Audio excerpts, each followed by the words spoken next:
맨 바깥쪽에는 기름층이 하나 나와서 덮여주게 됩니다. 그래서 안구건조증을 전문으로 치료하는 병원에서는 이 세 가지 층을 다 몇 미리 어느 정도 어떤 성분 다 재보기도 하는데, 결론적으로는 세 가지 층을 다 보강해 주지만.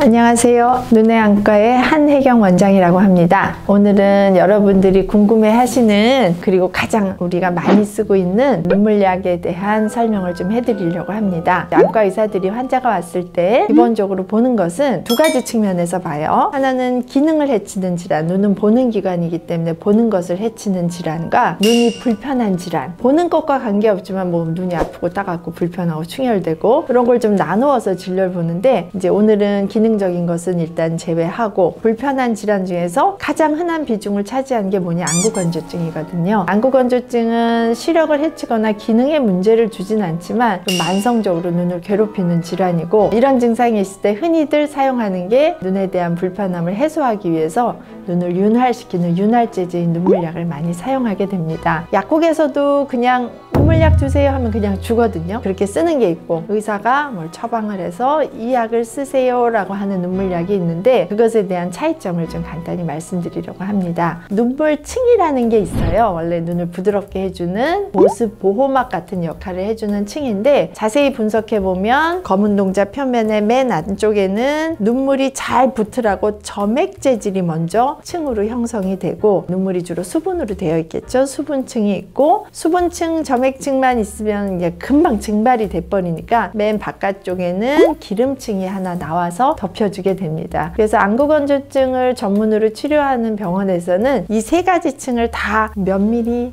어느 정도 어떤 성분 다 재보기도 하는데, 결론적으로는 세 가지 층을 다 보강해 주지만 가장 메인인 수분층을 보강하기 위해서는 가장 흔히 쓰는 약은 바로 인공 눈물 제제입니다. 그러면 이제 수분층을 보강하기 위한 제제들의 종류는 뭐가 있느냐, 보통 우리가 이제 포비돈 성분, 카복시 메틸 셀룰로즈 성분, 히알루론산 성분, 이렇게 세 가지로 나뉘는데, 앞에 두 가지는 점도를 높이는 재질들, 예를 들면 우리가 뭐 요리를 할 때 전분을 넣는다 든지 아니면 화장품에 겔 형식에 만든다든지 이런 것들을 하는 재질들로 이루어진 것들이에요. 그냥 수분보다는 점도를 살짝 높여서 보습막 형성에 도움이 되는 제제고, 전문의약품으로 분류된 히알루론산은 우리 몸의 다당류로서 다 가지고 있는 천연 어떤 성분이라고 해야 되나요? 특히 닭 벼슬 이런 데서 많이 추출하곤 하는 다당류 일종으로서 히알루론산이라는 성분인데, 함수율이라 그래서 적은 양의 수분을 함축하는 능력이 좋은 성분이에요. 300배에서 1000배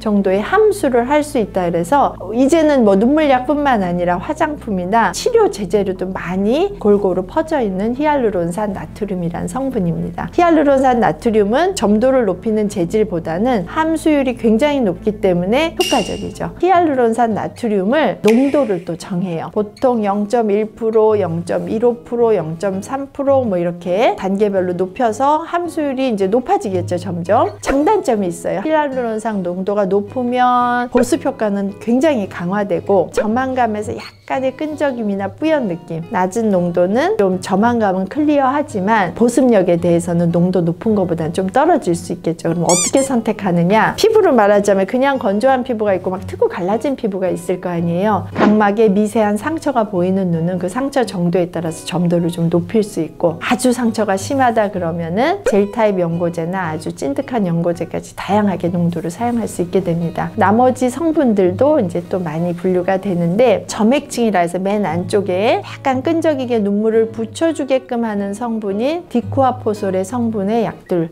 또 나오고요. 지방층은 표면에 지방이 분비되는 선인 마이봄선이라는 것들을 또 보고, 또 거기에 문제가 생기면 클렌징하는 치료나 클렌징하는 헤어용품 같은 것들을 권유해 드리기도 합니다. 그래서 결론적으로 말씀드리면, 눈물약 성분이 다양하지만 나의 증상에 따라서, 또 나의 각막이나 마이봄선, 다른 어떤 점액선 여러 가지 상태에 따라서 내 눈에 맞는 사용을 하시는 게 가장 바람직하다고 보시면 됩니다.